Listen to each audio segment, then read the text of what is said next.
Vous écoutez un podcast cinéma du Centre des Arts d'Enghien-les-Bains. Bonsoir tout le monde. En fait, je ne vais pas faire une introduction longue du tout, parce que le film a lui-même une introduction que je laisse découvrir par ceux qui ne l'ont jamais vu, parce qu'il y a peut-être des gens qui ne l'ont jamais vu, et puis d'autres qui viennent revoir une espèce de classique, mais on parlera de sa monumentalité. Et de ce que c'est que cette grosse chose que West Side Story, qui, à mon sens, est un peu hétérogène dans notre programme, même si notre cycle, donc le deuxième sur la comédie musicale, reprend une avancée chronologique. Donc ce film de Robert Wise, on essaiera de voir de quoi il est fait, mais vous le savez déjà, c'est une forme de synthèse. Donc il y a une richesse à la fois plastique, musicale, rythmique même, le rythme étant à la fois le rythme au sens musical et puis le rythme au sens du montage, que je vous laisse découvrir sans tarder. Il vient évidemment d'une pièce de Broadway, enfin d'une comédie musicale de Broadway qui est montée en 57 et puis portée à l'écran en 61. Donc voilà, on en parle plutôt après. Certains d'entre vous auront d'ailleurs vu le remake. Je me suis aperçue tardivement qu'il le faisait parce que ce film-ci avait 60 ans, Spielberg. Mais en tout cas, on pourra aussi parler de cette proposition à fin d'année 2021. Qu'est-ce que ça veut dire de refaire un film pareil aujourd'hui ? Voilà, alors bon film et puis à tout à l'heure. Merci, et je vais vous passer la parole rapidement parce que je voudrais être concise. Le film étant long et en fait riche, surchargé, c'est aussi ça qui fait que ça fatigue. Il faut absorber beaucoup avec West Side Story. Et donc plutôt que de parler des noms, de comment c'est fait, enfin, de tout ça, du côté savoir qu'il y a autour de la fabrication de ce film, je me suis dit, en le revoyant là en vrai, que quand même ce qui est important et ce qui me frappe, c'est la façon dont il arrive à être très composite et en même temps, justement, de faire un tout très cohérent, mais en tenant deux espèces de pôles, et donc en sortant complètement du classicisme. Si certains connaissent la comédie musicale dite classique, c'est-à-dire, disons, à partir de la fin des années 30 jusqu'au milieu des années 50, c'est-à-dire le gros de ce qu'on a montré ici, et principalement, puisqu'il y avait des problèmes de droit, vous vous souvenez, avec les films Fred Astaire, Rogers, on a surtout vu des films avec Gene Kelly ou avec Fred Astaire, Judy Garland plus tard en couleur, donc des films MGM. Ici, vous avez tout le savoir-faire qui est quand même synthétisé dans cette production où on voit que Hollywood a encore les moyens de faire beaucoup, de faire des choses, un perfectionnisme d'ailleurs qui est légendaire niveau danse, puisque Jérôme Robbins, le chorégraphe qui avait créé la pièce à Broadway, a co-réalisé le film, et a blessé, sa chorégraphie, son perfectionnisme a blessé un nombre de danseurs énorme. Donc voilà, c'est ce qu'on connaît, c'est-à-dire c'est ce perfectionnisme des grands studios hollywoodiens est là. Et en même temps, je dis sorti de ce classicisme-là, parce que il me semble que le film intègre, alors à la fois, vous avez reconnu le récit, la structure du récit, c'est celle de Roméo et Juliette, mais donc intégrant le social, les grandes questions sociales de l'après-guerre, on pourrait dire, aux États-Unis, et donc sortant de ce classicisme de la comédie musicale qui était centré complètement autour d'un couple, mais aussi, au fond, à travers le couple, sur la réalisation de soi, à titre individuel. C'est-à-dire que le couple était, il me semble, une sorte de prolongement de cette réinvention de soi qu'il y avait dans les comédies musicales. C'est à la fois un idéal courtois à deux, mais à la fois, en fait, à chaque fois, si vous repensez aux films classiques de comédie musicale qu'on a vus, c'est aussi une réalisation personnelle, professionnelle, artistique à travers la danse. Et là, on voit bien que ce film qui s'ouvre avec ces décors réels impressionnants de Manhattan, filmés d'hélicoptères, donc cette immense plongée sur la ville, dont on voit que c'est pas du stock shot, dont on voit que c'est pas ce qu'on a l'habitude de voir au début de beaucoup de films américains depuis très longtemps, à savoir quelques plans pris par une autre équipe, etc. Dont on voit que c'est très important qu'on voit la ville réelle, et puis ensuite beaucoup de décors effectivement réels, c'est-à-dire en partie à l'est, à la limite de Harlem, vers la 110e rue, si vous connaissez New York, et puis en partie complètement à l'ouest, la 68e. Et donc, voilà, quand même beaucoup plus de New York réel qu'on n'a jamais vu finalement dans le cinéma hollywoodien. Et puis surtout, l'intégration, me semble-t-il, et j'y pensais à la fin, donc ça c'est le côté urbain, on pourra en reparler, et le film se clôt sur ce générique. C'était important de laisser ce générique de fin avec la craie sur les murs. Immense concepteur de générique qui est Saul Bass, et qui l'année précédente, je crois, ou 2 ans avant, signait le générique que vous connaissez tous de L'amour aux trousses. On va revenir à ça. En tout cas, donc il y a toute cette dimension urbaine intégrée, et puis cette dimension plus que simplement la réalité sociale de la ville, les divisions territoriales, etc., les questions de communautarisme, de racisme, et aussi quand même de sexisme. Mais encore autre chose dans le social qui est intégré, me semble-t-il, c'est, on pourrait dire, le teen movie. C'est-à-dire que ce qui est d'abord montré comme une guerre de territoire, et vraiment mon quartier, la limite de notre quartier, qu'est-ce qu'il y a à nous, qu'est-ce qui n'est pas à nous, qu'est-ce qu'il y a aux autres, etc. Finalement, à la fin, on se dit, plus le film avance, et plus on se dit que c'est une question de génération. C'est-à-dire que la frontière, en réalité, elle est entre cette génération qui n'a aucune chance, qui sent qu'elle a une espèce de chape de plomb sur elle, et la génération des parents qui, vous l'aurez remarqué, est complètement laissée hors champ, parce que Doc, qui a un rôle assez important, est plutôt un grand-père qu'un père. Donc, ces parents qu'on devrait voir normalement dans l'appartement de Bernardo et de sa sœur, on ne les voit pas, on entend le père comme ça hors champ, mais il y a quelque chose de très pesant dans cette génération, et comme par hasard, vers la fin, quand il est tout seul dans la rue, le personnage, il y a les 2 gros visages des photos de Al Wood, de la campagne politique. Cet homme d'un certain âge, moustachu, voilà, il est entouré par les 2 grosses têtes. Bon, et donc je me disais, finalement c'est ça, on a une espèce de glissement, on se dit c'est une guerre de territoire, de ceux qui étaient là avant, ceux qui sont des immigrants récents, qui ne sont pas nés aux États-Unis, c'est Gangs of New York de Scorsese. Bon, on connaît, on sait que Manhattan est fait de ces différentes strates de population, strates démographiques. Bon. Donc il y a cet aspect social, mais en même temps, plus profondément, je dis teen movie, film d'adolescent, parce que c'est au milieu des années 50 que le cinéma américain commence à vraiment s'intéresser à cet âge, et pour cause, les gens adolescents de l'âge de ces personnages vont devenir le public principal du cinéma hollywoodien. Donc il ferait mieux de s'y intéresser, Hollywood. Et c'est le cas avec La Fureur de vivre en 55 de Nicolas Ray, d'où me semble découler quasiment tous les teen movies qui viendront après. Alors certains sont comiques, certains sont plus ou moins comiques, mais celui-là, évidemment, est tragique. Et quand même, il a cette force-là, me semble-t-il, c'est-à-dire qu'on arrive à la fin en ayant ce poids tragique assez localisé dans cette frontière entre les générations, plus que simplement les questions de territoire qu'on voit au début. Et donc le film arrive à porter ça, je trouve, cette dimension tragique assez fortement. Et puis la deuxième remarque que je me faisais, et après je vous donne la parole, c'est que je disais composite, synthétique, si vous voulez, monumental en réalité, et Robert Wise sait faire ça, c'est-à-dire qu'il a compris que le genre comédie musicale était en fait une occasion de synthétiser énormément et de savoir-faire et de dimensions esthétiques et narratives, etc. Donc il peut y avoir des passages comiques comme la tragédie du récit, mais composite aussi parce qu'il synthétise en fait, je disais sorti du classicisme au niveau narratif, mais sorti du classicisme aussi parce qu'on a un modernisme très fort.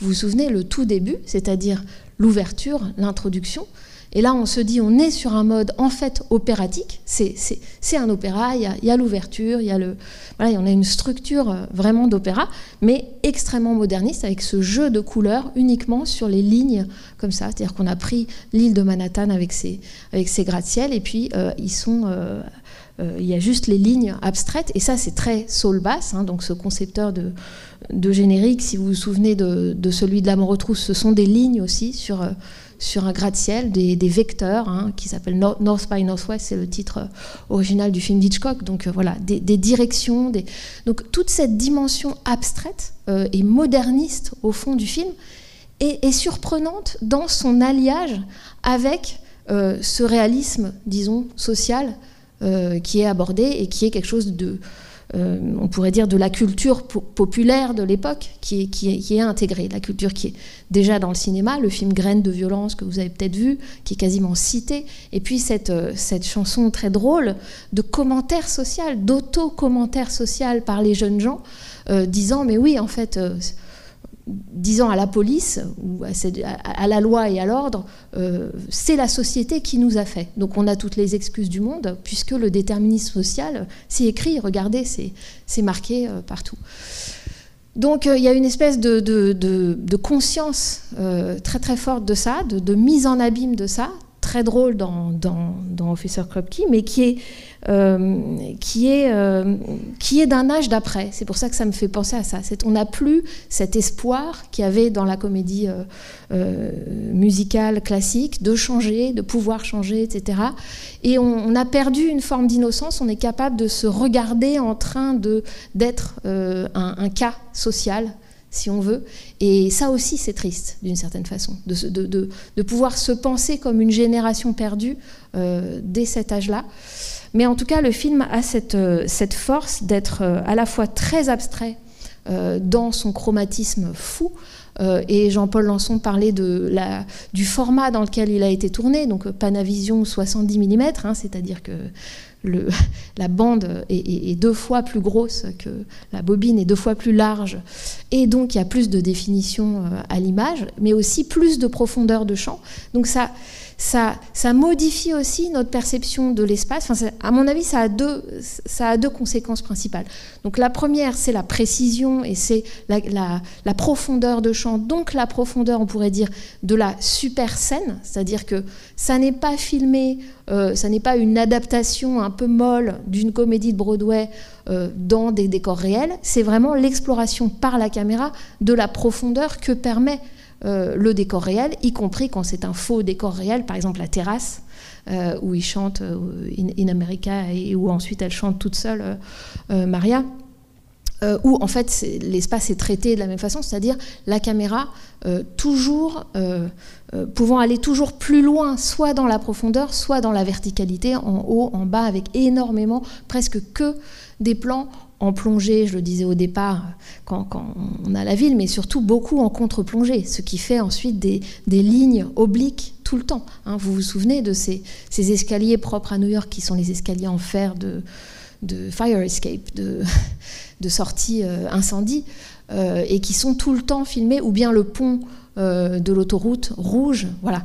Il y a tout un travail et sur les lignes et sur les couleurs, les grillages, voilà, tout ce qui peut barrer, disons, la perspective de ces jeunes gens, qui est d'un artifice évidemment extrême, et qui va avec une utilisation des couleurs extrêmement stylisée, extrêmement anti-réaliste.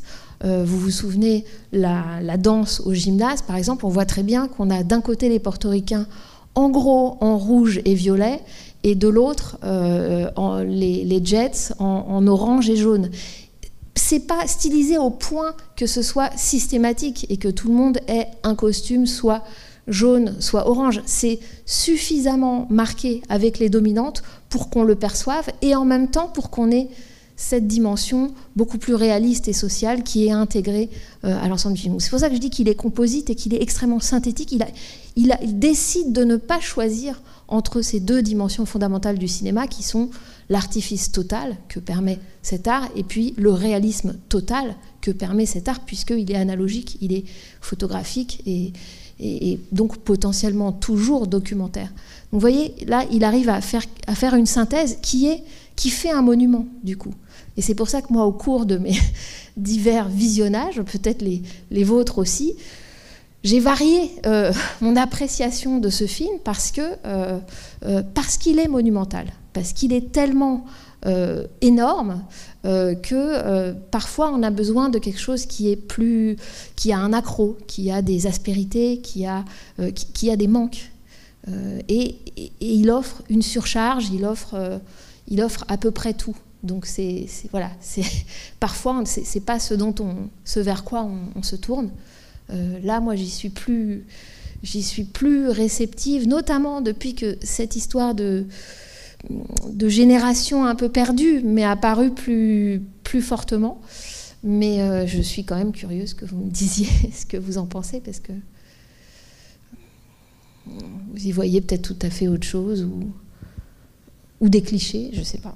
Ah oui, parce qu'il y a quand même des clichés un peu ethniques, sur que Steven Spielberg récemment, en refaisant donc ce film l'année dernière, a voulu corriger. C'est son seul, j'allais dire, c'est presque son seul apport. Non, c'est-à-dire qu'il aime tellement et la bande son et les chorégraphies de ce film et tout, et sa réalisation, et on ne peut pas l'en blâmer, surtout à mon avis pour les chorégraphies et la bande son, qu'il a donc refait le film quasiment à l'identique, avec quelques petites modifications, mais pas du tout une modernisation. C'est situé au même moment, etc.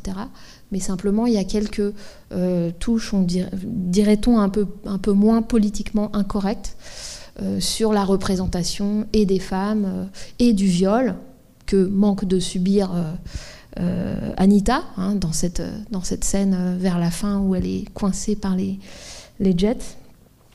Donc voilà, où les choses chez Spielberg sont plus explicites, et où le personnage de Maria est moins marqué aussi par son accent.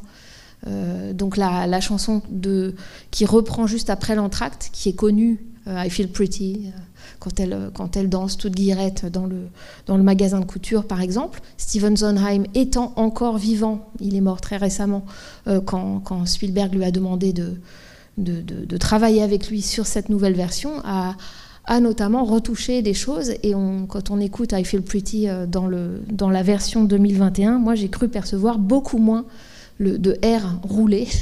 Donc voilà, je pense qu'il y a des petites corrections comme ça qui sont apposées, mais c'est intéressant que quelqu'un ait voulu refaire ce monument. C'est quand même il faut avoir de l'énergie, il faut croire encore au système des studios et au système hollywoodien. Je voulais juste rebondir, comme on dit, sur ce que tu as dit sur le côté teen movie un petit peu. Il me semble que les teen movies, comme tu dis, à partir de la fureur de vivre, faisaient beaucoup. Souvent d'ailleurs, c'était quand même des films plutôt série B, il me semble en général. Et ils faisaient en général une grande part à la musique de cette génération, qui est quand même le rock and roll. Et j'ai l'impression, quelque part, il me semble que c'est quelque chose qui manque peut-être dans le film. Et c'est intéressant de voir comme le traitement musical, et pour le coup, est découplé en fait de. C'est assez classique, symphonique. C'est quelque part, c'est assez étonnant. Enfin, je veux dire, si on voit le film en tant qu'il veut interpréter. Alors, il y a une réponse directement. Je voulais dire que ça se comprenait que ce soit pas une musique rock'n'roll, parce que la comédie musicale dont c'est tiré, c'est cette musique-là. Oui. Donc ils sont partis de la comédie musicale pour faire le film, et ils ont respecté. On peut trouver la bande son, du moins il y avait c'était publié en CD, je ne parle pas de la bande son du film, mais la bande son, l'enregistrement original de la comédie musicale. Je sais que chez Naxos, ils avaient réédité, on pouvait la trouver à une certaine époque. Mais c'est déjà la fin des années 50, et donc la question se pose, parce que ça aurait pu être plus... Oui, mais c'est avant tout, c'est presque c'est un théâtre musical, en fait. C'est pas tout à fait une comédie musicale non plus, c'est un théâtre musical. C'est-à-dire c'est une première œuvre lyrique presque pour Leonard Bernstein. Oui, c'est un peu le problème d'employer en français le mot comédie musicale, parce que du coup il y a comédie et ça n'inclut pas. C'est pas approprié pour ce film. Voilà, à mon sens. C'est une tragédie musicale, c'est un drame musical, c'est un mélodrame musical, même si, comme chez Shakespeare par exemple, il y a des moments comiques, mais ça, le théâtre peut intégrer ça dans sa forme. Oui, mais c'est ce côté totalisant en fait qui. Moi, je pense que le fait d'avoir une partition, alors je ne sais pas si on peut parler de néoclassicisme pour la musique de Bernstein, je ne m'y connais pas assez, mais on voit bien ce que je veux dire, c'est-à-dire effectivement de ne pas mettre au goût du jour la musique qui correspond à la génération des acteurs représentés. C'est justement pour moi, d'abord on pourrait dire faire rentrer dans un genre reconnu comme noble, tragique, etc., à savoir, disons, opératique, des questions qu'on laissait un petit peu justement à la comédie ou à la série B, donc anoblir si on veut, mais faire monter ces questions, et sociales et générationnelles. Et puis d'un autre côté, et peut-être involontairement, c'est peut-être à nouveau les écraser d'une certaine façon dessous. Ça, c'est ce qu'on... On peut trouver que justement, comme leur musique à eux n'est pas représentée ou est moins représentée, du coup, c'est papa-maman qui font la musique.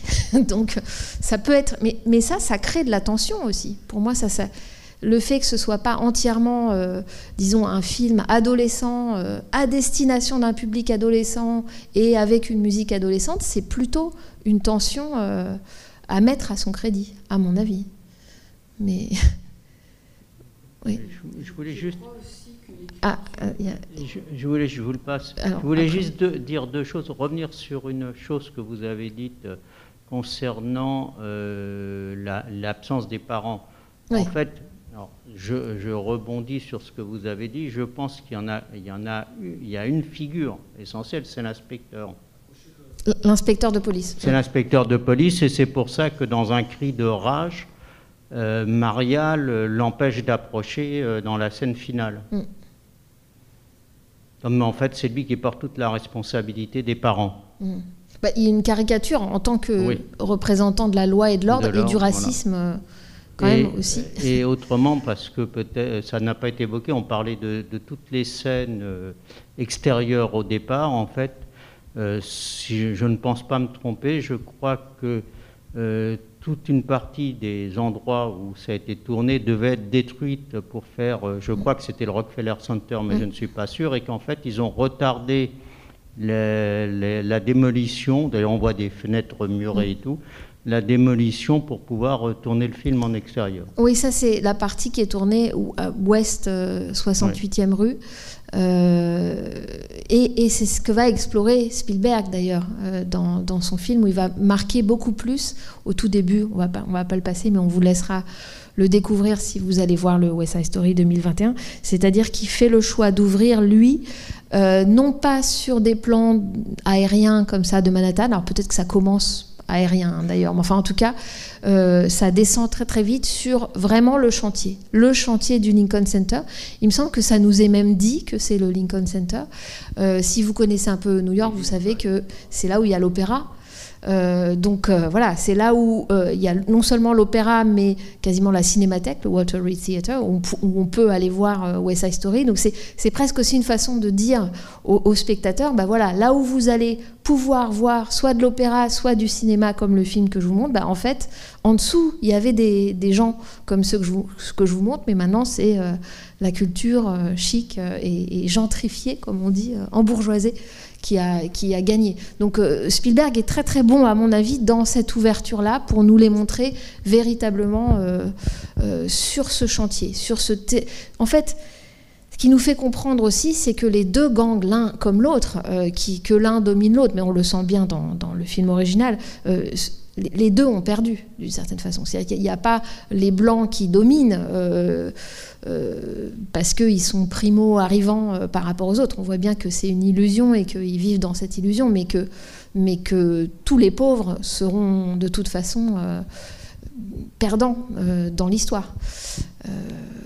Alors c'est plus marqué dans le début de Spielberg, puisqu'on est vraiment dans des gravats, on est vraiment dans la fin d'un monde, la fin de ces quartiers qui malgré tout cohabitaient. On voit bien que oui, il y a des guerres de territoire, etc., mais que de fait, ils vivaient quand même au cœur de la ville, et que là c'est plus du tout le cas, et que le centre-ville est complètement inabordable du point de vue des logements. Alors vous vouliez...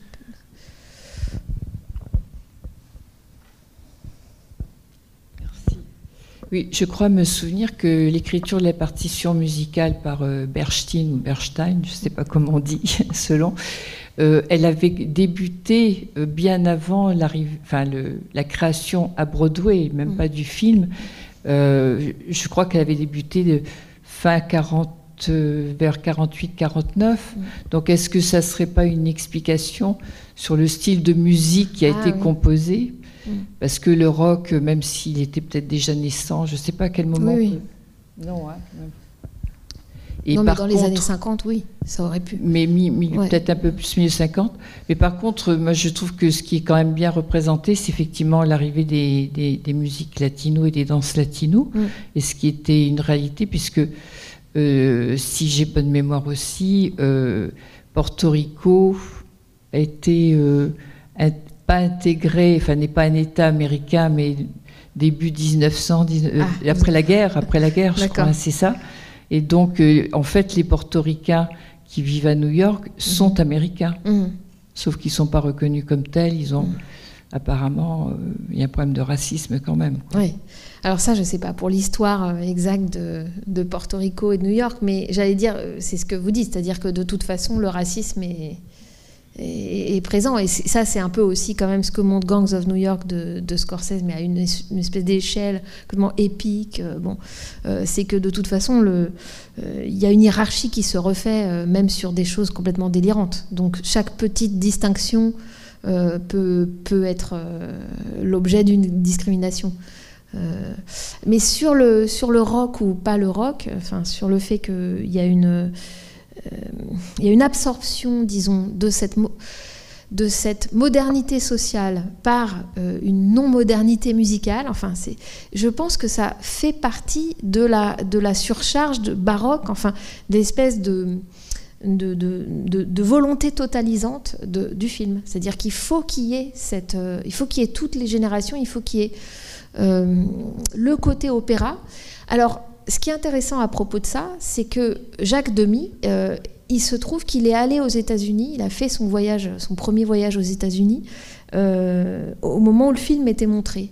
Et en fait, il a vu plusieurs fois et il a pris des notes sur la structure de West Side Story. C'est-à-dire que quelque chose l'a intéressé, et c'est ça qui lui a fait structurer Les Demoiselles de Rochefort, que vous devez connaître, je pense, et qu'on avait passé dans la première saison, me semble-t-il, de comédie musicale, oui.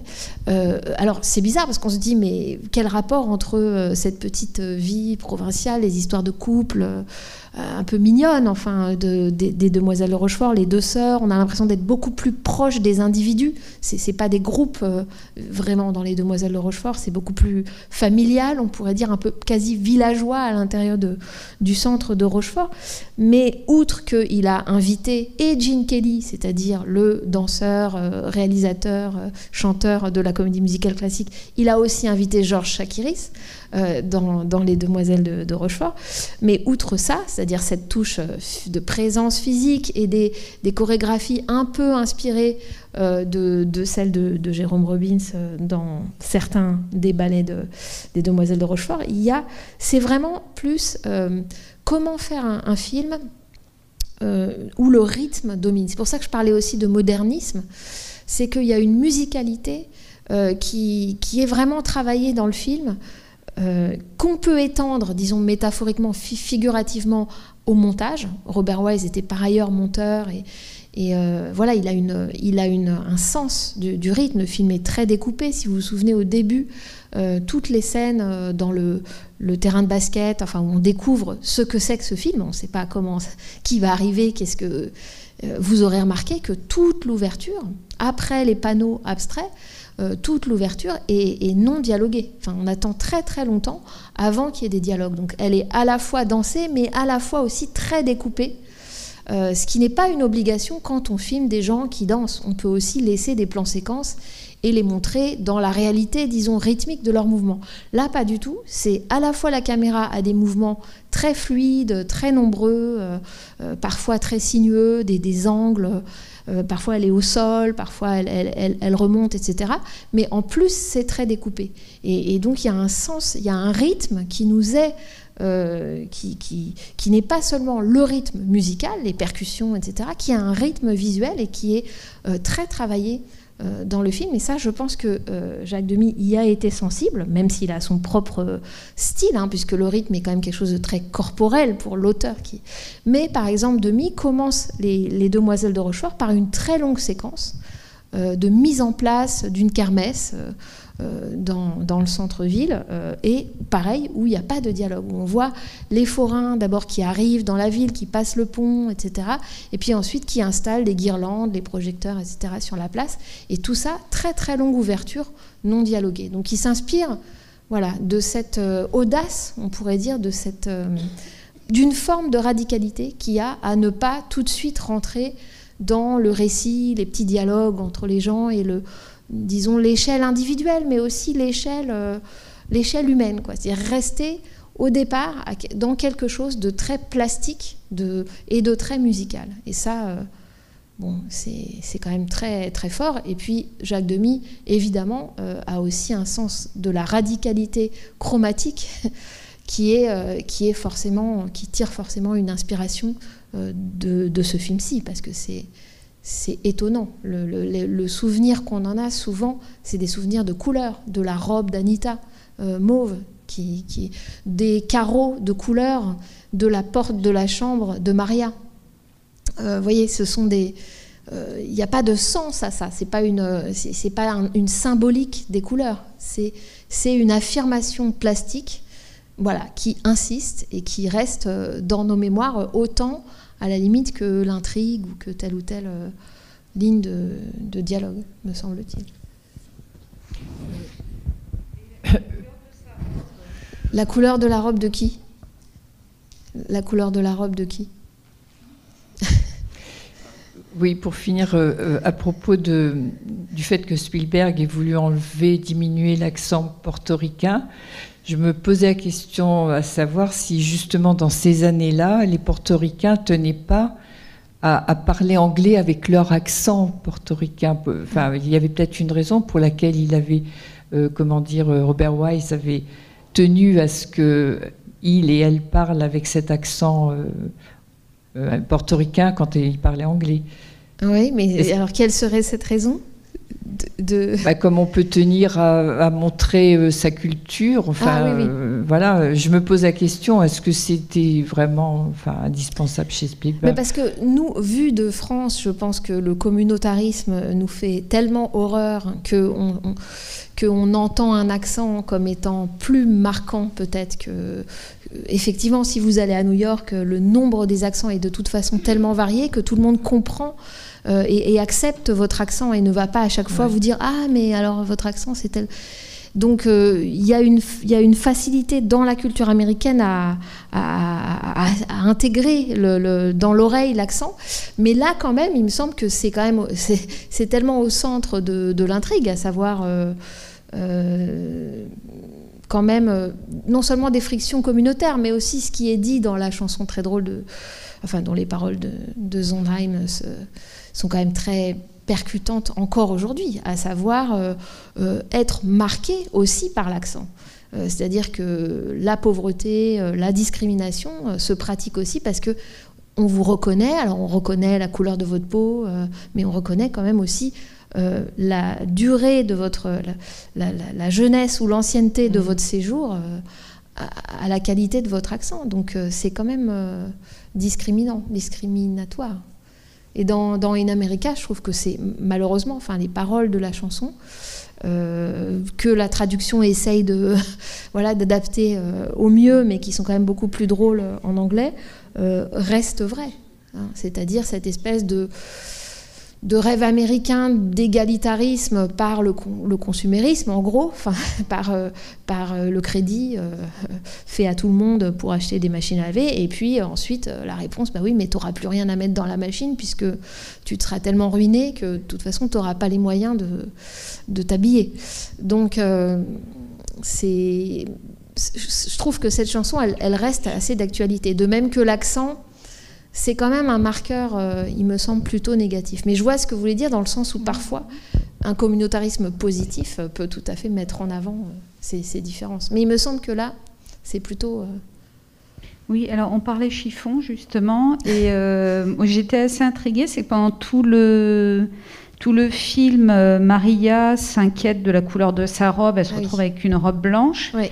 Et ce qui m'a marqué, c'est qu'à la fin, elle arrive avec une robe rouge. Une robe rouge, oui, tout à fait. Alors, je ne sais pas si quelqu'un a la symbolique. Non, mais parce que je pense que le film, c'est pour ça que je disais qu'il a un degré d'abstraction. Bon, la couleur est annoncée dès les premiers cartons, vu que c'est que des panneaux de couleurs, avec ces lignes. Donc là, comme ça, c'est dit d'emblée.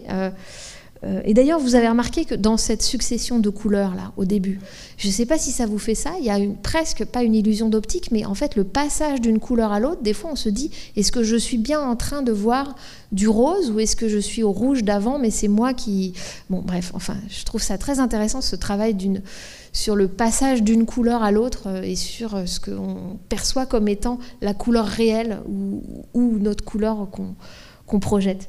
Mais donc sur le film et l'utilisation des couleurs, je pense qu'en fait, même quand ensuite on passe à des prises de vue réelles, donc on n'est plus dans le générique hyper abstrait, mais qu'on arrive vraiment avec des personnages, en fait, cette abstraction continue, parce que quand Maria arrive avec sa robe blanche ceinturée de rouge, attention, vous avez oublié de la ceinture rouge, dans le gymnase où il y a le bal, c'est aussi, on pourrait dire, un happening de l'arrivée du blanc dans le multicolore.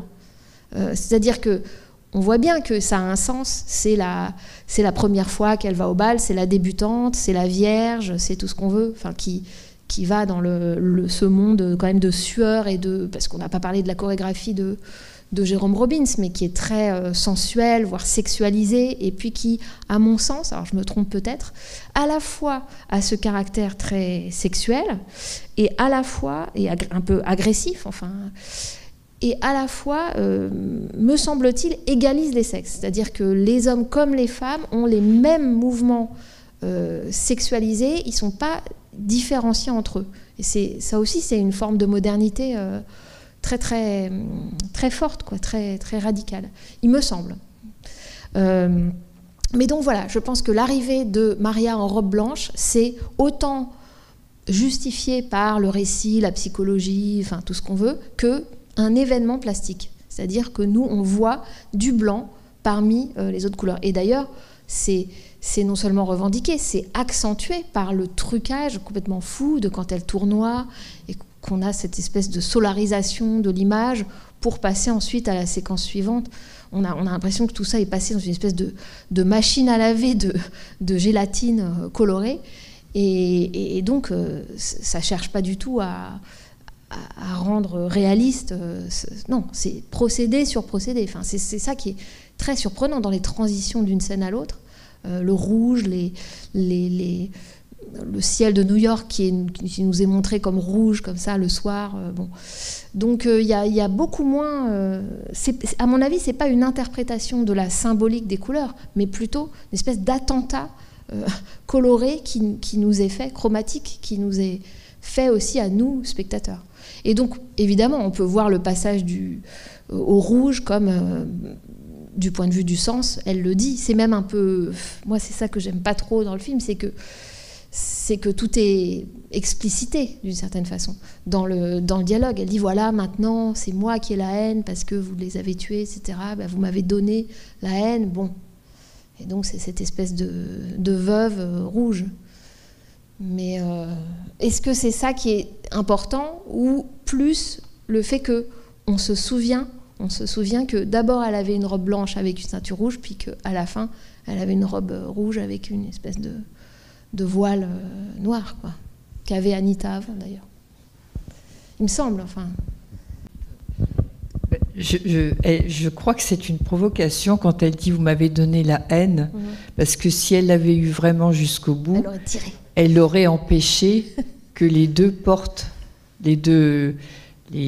bandes portent le corps de Tony, je sais pas. Oui, mais là encore, c'est intéressant comme on cherche à... On psychologise, mais le film s'y prête. Je veux dire, il y a de la psychologie, il y a des personnages, il y a des... Vous avez raison. Ce serait un déni de ma part de faire comme si c'était un dessin animé.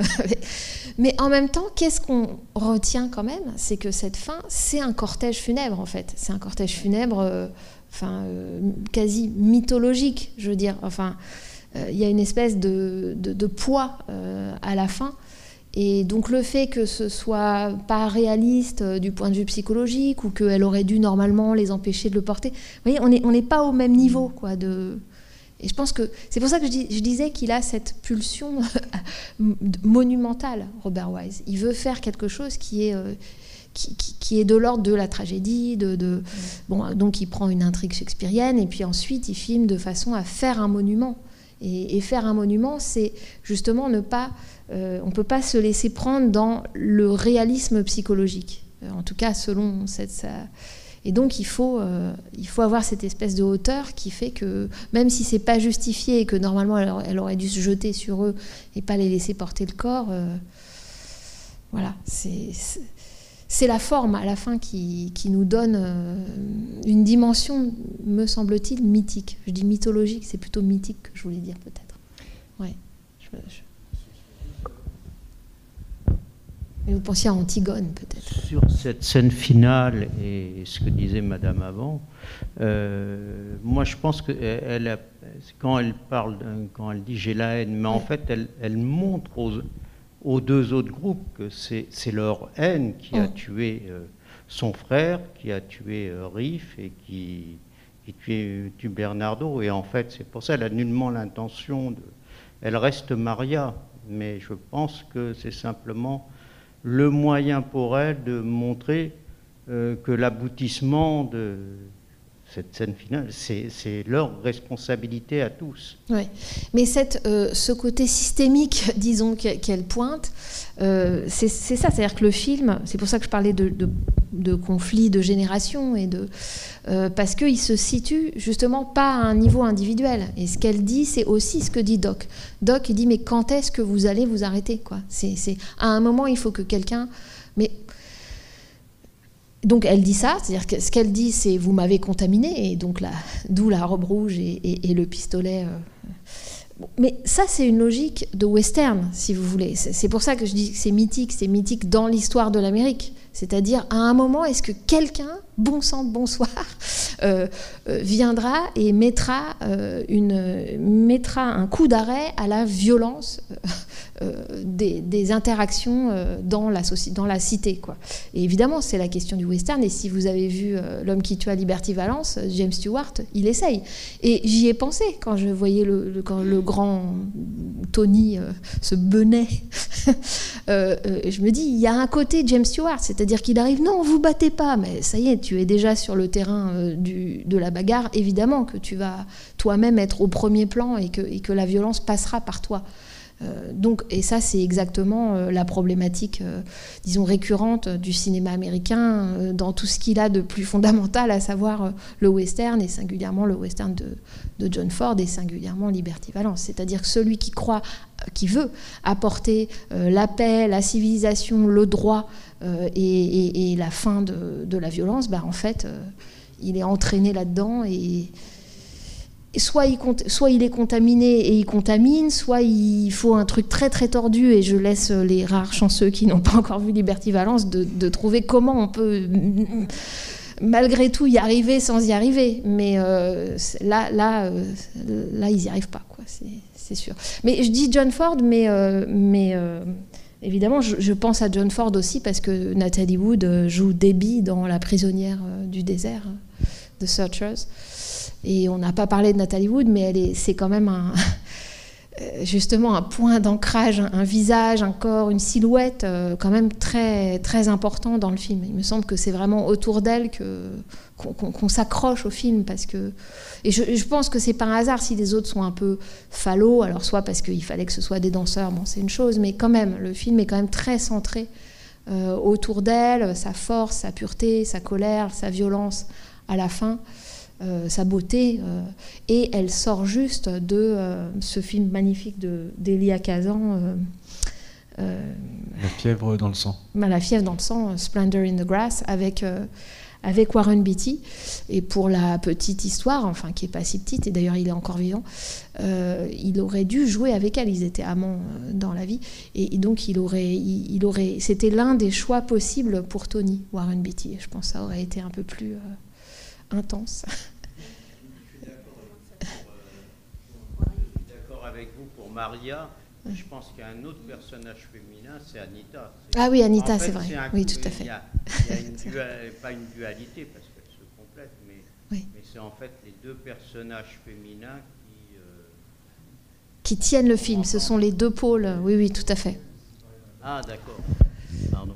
Oui, je disais donc, concernant, vous parliez de Maria, mais il y a le personnage de Anita qui la complète. En fait, ce sont les deux personnages vraiment pivots du film. Oui, oui, vous avez raison. Et d'ailleurs, on peut regretter que du côté des Jets, vraiment, alors la représentation des femmes, c'est vraiment épouvantable. Enfin, épouvantable. C'est très stylisé, quoi. C'est vraiment les dames, une espèce de version dégradée des filles à gangsters, des films de gangsters. Enfin, elles n'ont aucune existence réelle, quoi. Mais c'est vrai que c'est les deux piliers, d'où cette chanson très belle à la fin, où Rita Moreno et Natalie Wood, alors c'est pas elles qui chantent, c'est pas leur voix, hein, j'ai pas dit, mais Natalie Wood, c'est la voix de Marnie Dixon, qu'on entend souvent dans les films MGM, et qu'on entendra d'ailleurs dans My Fair Lady la prochaine fois. Mais voilà, cette chanson où elles sont toutes les deux est importante, parce qu'aussi, là pour le coup psychologiquement, on voit arriver l'impossible, me semble-t-il, c'est-à-dire qu'on se dit mais comment ils vont faire pour que d'abord la sœur accepte la mort de son frère et choisisse le camp de son amant. Bon, à la limite on se dit la passion amoureuse toute neuve fait que... Et puis ensuite, comment on va faire pour que la veuve du frère, qui est quand même une figure de parentale, enfin les deux sont des espèces de parents de substitution, hein, entre deux générations comme ça, comment elle va accepter que cette jeune fille dise si finalement je l'aime quand même, il l'a tué mais je l'aime quand même, et on se dit c'est impossible en fait, c'est impossible à réaliser. Et il me semble que dans la durée même du numéro, dans le jeu de Rita Moreno, on y croit, c'est-à-dire aussi parce qu'il a choisi quelqu'un avec des très grands yeux, des poches sous les yeux, des très grands yeux noirs, voilà, il y a quelque chose de physique qui advient et qui fait qu'on croit à ce revirement psychologique moral, enfin, qui n'est pas gagné. Et bon, après, elle rechange avec le viol, mais bon, c'est encore une autre étape. Mais ça, il faut quand même réussir à le faire. Et il le fait au cours du numéro. Et ça, on n'a pas reparlé de cette question de en quoi les numéros chantés, dansés font avancer l'action dans la comédie musicale. Ça, c'est un héritage de la comédie musicale classique par opposition à la comédie musicale pré-classique où c'était, bon, allez, maintenant, on répète un spectacle. Alors, on se met sur scène et on danse. Là, vraiment, c'est complètement intégré et on se dit, bien sûr, si on enlève tous ces numéros, c'est quasi un opéra, parce que si on enlève tous les numéros chantés et dansés, il ne reste plus... Le livret est nul, enfin, je veux dire, ça n'a pas grand intérêt, ni les dialogues, ni vraiment les actions. Donc, évidemment que c'est pendant la durée de la chanson que quelque chose advient, mais c'est beau, parce que ça advient vraiment sous nos yeux. Si on y croit. Enfin, moi, je trouve que c'est crédible, là. Et pour vous appuyer sur le rôle très important d'Anita, outre la vitalité, son talent de danseuse, etc., eh bien, Spielberg a choisi de créer un personnage en plus dans West Side Story 2021, d'équivalent de Doc, mais disons féminin, de femme âgée qui est une sorte de mère de substitution pour Tony, mais qui, elle, est portoricaine dans le film.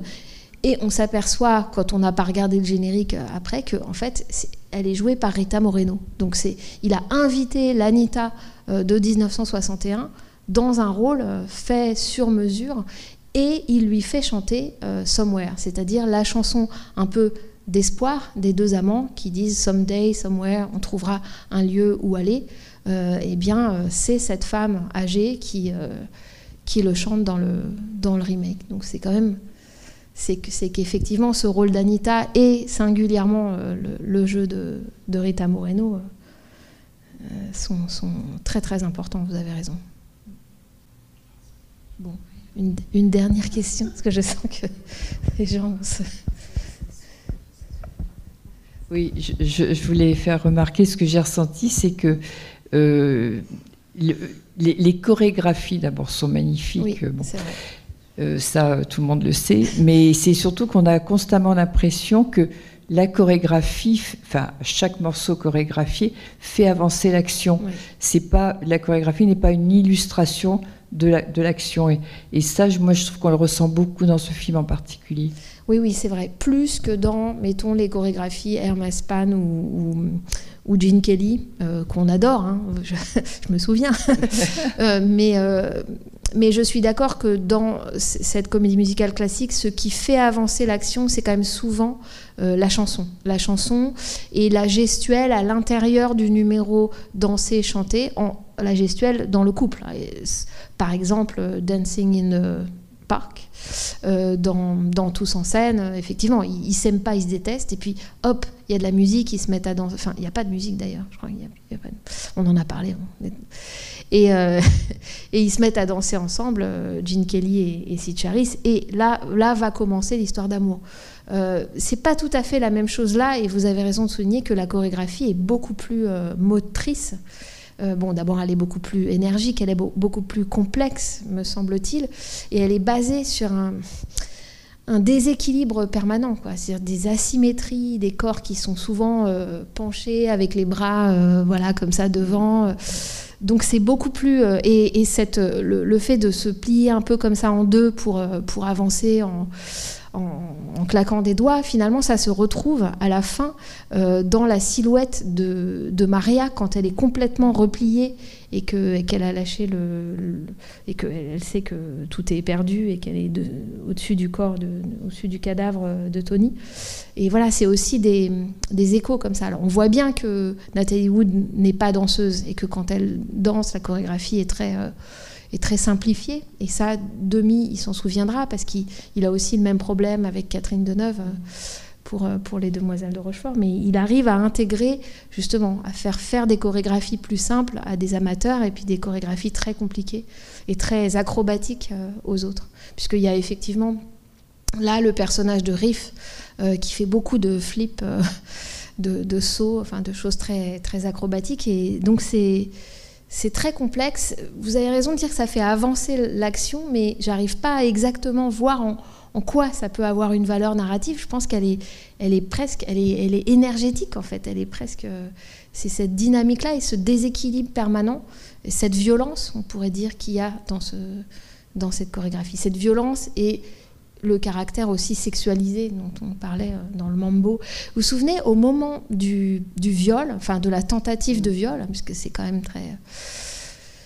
même stylisé d'une certaine façon, enfin il s'arrête, elle est quand même à l'horizontale. C'est pas rien de montrer un personnage féminin sous cet angle, c'est-à-dire complètement à l'horizontale par terre, donc on voit son cou et puis une partie de son visage, mais vraiment c'est rare de voir cet angle-là, on voit presque le début du maquillage, enfin il y a vraiment quelque chose de très violent en fait dans cet angle-là, quand elle est par terre et que Doc rentre et dit mais qu'est-ce que vous faites, et je ne sais pas si vous vous souvenez, dans cette scène de tentative de viol, on entend la musique du mambo et la musique de In America, comme si on avait cette espèce de retour du préjugé ethnique, du racisme. Voilà, c'est la portoricaine, on peut tout se permettre, en arrière-fond comme ça. Et donc les chorégraphies et le rythme et la musique portent aussi cette violence. Ouais. Ils se permettent avec leurs propres femmes, donc parce que c'est On a l'impression quand même que dans le milieu portoricain, les hommes sont très protecteurs et très respectueux de leurs femmes, alors qu'on sent très, très bien, ne serait-ce que la main aux fesses au passage, que les hommes des jets sont beaucoup moins respectueux de la femme finalement. Oui, mais je trouve que ça fait quand même partie, malgré tout, des clichés du film, qui font qu'on comprend pourquoi ils sont là. Mais c'est un peu des codes, on les accepte comme des codes, mais ils sont un peu durailles à assimiler, et je pense que Spielberg a essayé justement d'assouplir ça, ce qui peut affadir aussi, mais en tout cas il voit bien que c'est plus possible en 2021 de faire comme si c'était normal. Et il y a un personnage dont on n'a pas parlé, c'est Anybody's. C'est effectivement, puisque c'est des frontières de territoire, des frontières entre générations, il y a aussi la frontière entre les sexes, avec ce personnage de garçon manqué, on aurait dit à un moment, qui essaye de s'assimiler et qui est toujours rejeté, sauf à la fin, et dont Spielberg fait un personnage. Alors il change pas grand chose, sauf qu'on comprend plus clairement qu'elle est gender fluid, on dirait, comme on appelle ça, qu'elle est transgenre, ou qu'elle est voilà, c'est un peu plus. Mais le personnage est déjà là, le personnage de Anybody's, qui est méprisé parce que va porter des jupes, c'est ça qu'on lui dit. Et du côté masculin, il y a Little Boy, il s'appelle celui qui se met à pleurer, et qui a honte Baby de... John, Baby John. Oui, tout ça qui se met à pleurer, et voilà, et il a honte, et on comprend qu'il a justement ce côté féminin que les hommes ne doivent pas s'autoriser à avoir. Oui, tout ça est très quand même schématique. Tout ce virilisme, ces différents... Je trouve que c'est ce qu'il y a dans le film de plus... Alors, stylisé, puisque le reste est stylisé, puisqu'il y a une stylisation plastique, on a le droit, du coup, de faire qu'il y ait des personnages un peu folklorisés, parce que l'un des courants de la comédie musicale classique, c'est la comédie musicale folklorique, véritablement, qui se passe à la campagne, avec des clichés sur l'Amérique profonde, par exemple, ou des choses comme ça. Donc, on a aussi le droit d'utiliser ça, si on veut, à la ville. Mais le problème, c'est que ça a des implications politiques... qu'aujourd'hui on trouve un peu dur à maintenir, quoi. Mais ça fait des couleurs. Disons, je pense que ce qui est important pour Robert Wise, c'est pas un idéologue, c'est qu'en fait il y ait c'est ça que je veux dire, c'est qu'il y ait des variations. De même qu'il y a cette tension dont on parlait, qu'il y a ce côté composite entre la tragédie, des choses très comiques dans les chansons, de même, dans le groupe, il faut qu'il y ait des différences. C'est un truc purement rythmique. Le rythme, ça n'existe que par l'interruption. Le rythme, voilà. Donc il faut de la différence, il faut cette multiplicité-là pour que l'ensemble soit riche. Mais effectivement, au moment de le refaire en 2021, c'est impossible de maintenir certains clichés. Je pense que c'était ça. Mais enfin, est-ce qu'il faut faire des remakes pour normaliser les films ? Voilà. Grand débat que nous n'aurons pas ce soir, mais qu'on aura peut-être sur My Fair Lady un petit peu. My Fair Lady, donc, qu'on va passer le 13 avril. 13 avril, Audrey Hepburn, qui était l'une des actrices pressenties pour West Side Story. Vous vous rendez compte ? Imaginez Audrey Hepburn à New York, en portoricaine de New York. Voilà. Voilà, faites de beaux rêves. Alors, sur cette. Juste, par contre, préciser que ça sera à 19h. Ah oui, c'est à 19h. My Fair Lady sera plus tôt parce que le film est très long. Oui, 19h parce que pour nous apprendre l'accent anglais, Queen's English, il faut un petit peu de temps. Mais merci de votre patience et merci d'être venu ce soir.